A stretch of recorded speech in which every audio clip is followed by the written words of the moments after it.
Hello friend, good morning. তো কেমন আছো তোমরা সবাই? আশা করছি তোমরা সবাই খুব ভালো আছো, সুস্থ আছো, আর আমরাও বেশ ভালো আছি। তো আজকে হচ্ছে শনিবার, আর এখন বাজে ঘড়িতে সকাল 7:30। তো এখন থেকে তোমাদেরকে সাথে নিয়ে নতুন একটি ব্লগ শুরু করছি। আই হোপ তোমাদের একটু হলেও ভালো লাগবে। তো আজকে না অন্য দিনের তুলনায় অনেকটাই বেলা করে উঠেছি, তার কারণ গতকাল যে বার্থডে নেমন্তন্নে গিয়েছিলাম না মামা শ্বশুর বাড়িতে, তা সেখান থেকে আস্তে আস্তে রাত প্রায় 1-1:30 বেজে গেছে। তারপর ওখান থেকে এসে ফ্রেশ হয়ে শুতে শুতে 2-2:30, সেই কারণে না ঘুম থেকে অনেকটাই দেরি করে উঠেছি। উঠতে উঠতে 6:30 বেজে গেছে। তা ঘুম থেকে উঠে দেরি করেও না সকালে আর ক্যামেরাটা অন করা হয়নি, ভীষণ ব্যস্ত ছিলাম কাজকর্ম সারতে সারতে। তারপর তোমাদের দাদা ভাই আবার বেরোলো, তা আমি রান্নাটাও করে নিয়েছি। তা আজ যেহেতু শনিবার নিরামিষ খাবো, ওই জন্য নিরামিষই সব রান্না করেছি। তো রান্না বান্না সেরে তোমাদের দাদা ভাইও চলে গেছে। তারপর আমি জামা কাপড়গুলো কেচে ছাদে চলে এসেছি মেলতে। আর প্রচন্ড গরম পড়ছে, তো যে জিনিসগুলো পরা হয়েছে না ধুলে আর রাখা যাবে না, ঘেমে সব ভিজে গেছিল, ওই জন্য শাড়িগুলোও আমি ধুয়ে দিয়েছি। তো আজ আর নিচে মেলছি না, তার কারণ নিচে মা বাবু দেওর মানে সবার জামা কাপড় ধুয়ে দেওয়া হয়েছে, তো ওই জন্য ভরে গেছে আর জায়গা নেই। ওই কারণে আমি উপরে চলে এসেছি ছাদে মেলতে। আর আজ না বেশ রোদ বেরিয়েছে, তা ভাবছি তাড়াতাড়ি শুকিয়েও যাবে।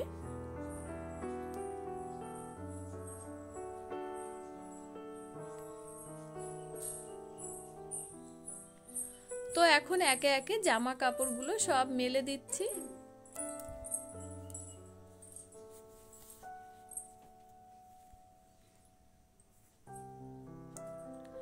তো জামা কাপড়গুলো মেলে নিচে চলে এসেছি, আর সোনা বলছে আমাকে খেতে দাও। তা কি রান্না করেছি দেখো, সকালবেলা চাল কুমড়ো ঘন্ট করেছি, আলু ভাজা সোনার জন্য, আর করেছি মানে আমাদের জমির ডাঁটা দিয়ে পেঁপে দিয়ে একটা নিরামিষ তরকারি। তো সোনাকে আলু ভাজা দিয়ে ভাত দিয়ে দিয়েছি। আর কি বলতো, গতকালকে না আমাদের এখানে হাট বার ছিল, তা আমরা সবজির বাজারটা হাট থেকেই করি। তা আমরা তো যেহেতু বাড়িতে কেউ ছিলাম না, ওই জন্য হাটটাও আর করা হয়নি। তা বাড়িতে না তেমন কিছুই সবজি নেই, ওই জন্য যা ছিল তাই রান্না করেছি। আজ আর ডাল করিনি, রোজ রোজ ডাল খেতে না ইচ্ছেই করে না। তারপর সোনাকে খাবার দিয়ে চলে এসেছি উপরের ঘরে। তা উপরের ঘরগুলো ঝাড় দিতে দিতে নিচে নামবো। আর আজ তো উপরের ঘরটা মুছবো না, শুধু নিচের ঘরটাই মুছবো। তো যাই হোক, আজকে তো অনেকটাই দেরি করে উঠেছি, আর দেরি করে উঠলে না প্রথমে কাজের কোনো তাল পাই না। তারপর প্ল্যান মাপে মানে মনের ভিতরে কাজটা সাজিয়ে নিলে না একের পর এক করতে করতে ঠিক তাড়াতাড়িও হয়ে যায়, আর গায়েও জানায় না। আর আমি যখনই যে কোনো কাজ করি না কেন, মানে মনের ভিতরে এক একটা করে সাজিয়ে নিই, প্ল্যান করে নিই, সেই অনুযায়ী কাজটা করি। তো উপরের ঘরগুলো সব ঝাড় দেওয়া হয়ে গেছে। তারপরে একের মানে সিঁড়ি দিয়ে এভাবে ঝাড় দিতে দিতে নিচে নেমে চলে এসেছি, আর এখন নিচের ঘরগুলো ঝাড় দিয়ে নিচ্ছি।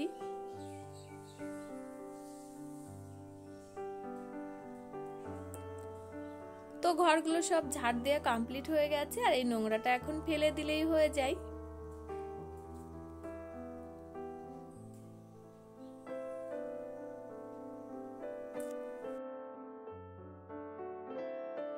তো এখন ঘরগুলো একে একে সব মুছে নেব। আর আমি না খাওয়ার আগে ঘরগুলো মুছে নিই, খাওয়ার পর না আমি ঘর মুছতেই পারি না, ভীষণ কষ্ট হয়ে যায়। তার কারণ আমি তো হাত দিয়ে মুছি, যদি লাঠি দিয়ে মুছতাম তাহলে দাঁড়িয়ে দাঁড়িয়ে মুছতে অতটা গায়ে জানাই না।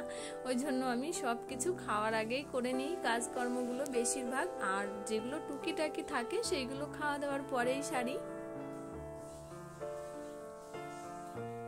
তো আজ না কাজ করতে ইচ্ছেই করছে না, তার কারণ গতকাল রাত্রে অনেকটা রাত করে বাড়িতে এসেছি, তো ওই জন্য। আর আমার না রাত বেশি হয়ে গেলে আর ঘুম আসতে চায় না, সেই ঘুমাতে ঘুমাতে 3টে বেজে গেছে।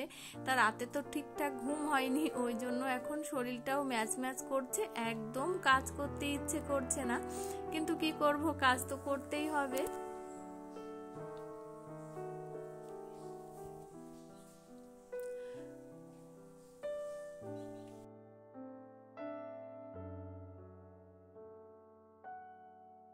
আর আজকে না সোনা অনেকটাই দেরি করে উঠেছে, মানে উঠতে উঠতে ওর 9টা বেজে গেছে। আর আমরা তো এত বেলা করে কেউ উঠি না, আমরা সবাই সকাল করেই উঠি।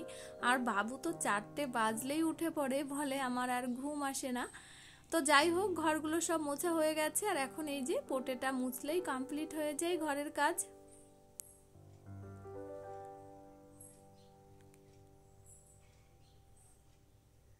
তো আগে না পোটেটা আমাদের অন্য রকম ছিল, তা পরে এই যে আমাদের এই রান্নাঘরটা বানানো, তাই এই বানানোর পর এখন অন্য রকম হয়ে গেছে।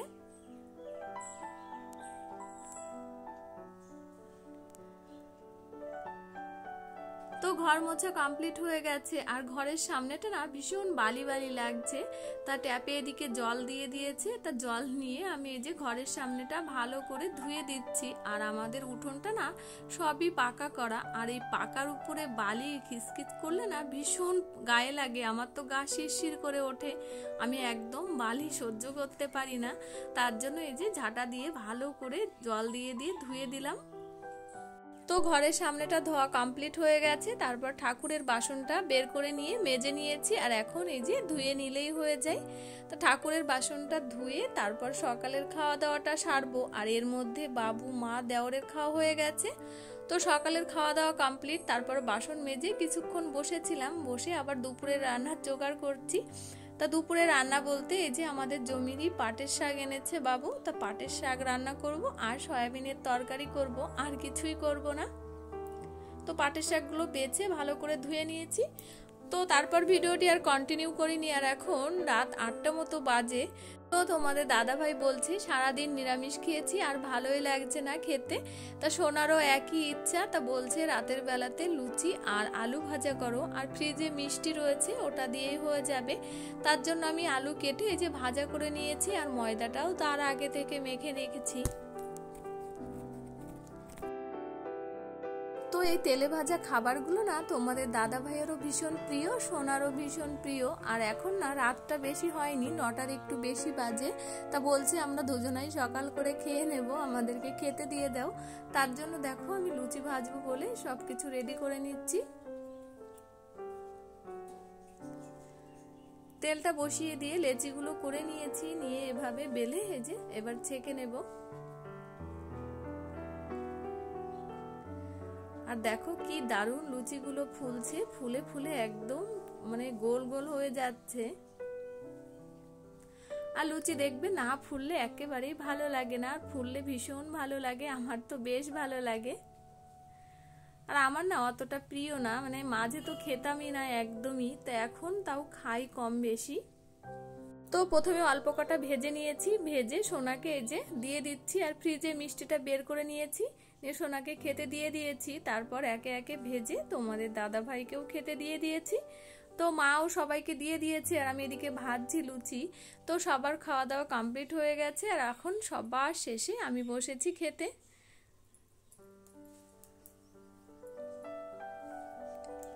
তো ভাবছি খাওয়া দাওয়াটা করে রান্নাঘরটা একবারে পরিষ্কার করে তারপর ঘুমাতে যাব। তো দেখো খাওয়া দাওয়া কমপ্লিট হয়ে গেছে, আর এখন রান্নাঘরটা একেবারে মুছে নিচ্ছি, সকালের কাজটা হয়ে যাবে, তাহলে এগিয়ে থাকবে। তো যাই হোক, এই ভিডিওটি আর বড় করছি না, এখানে শেষ করছি। তো তোমাদের কেমন লাগলো ভিডিওটি অবশ্যই একটা কমেন্ট করে জানাবে। আর যেসব বন্ধুরা আমার চ্যানেলটিকে অলরেডি সাবস্ক্রাইব করে দিয়েছো তাদেরকে অসংখ্য ধন্যবাদ। আর যারা এখনো করনি তারা চাইলেও আমার চ্যানেলটিকে সাবস্ক্রাইব করে এভাবে আমার ছোট্ট পরিবারে বন্ধু হয়ে থাকতে পারো। তো আবার ফিরে আসছি নতুন কোনো ভিডিওতে, ততক্ষণে তোমরা ভালো থেকো, সুস্থ থেকো, নিজেদের খেয়াল রেখো। আবার দেখা হচ্ছে খুব তাড়াতাড়ি নেক্সট ব্লগে। টাটা।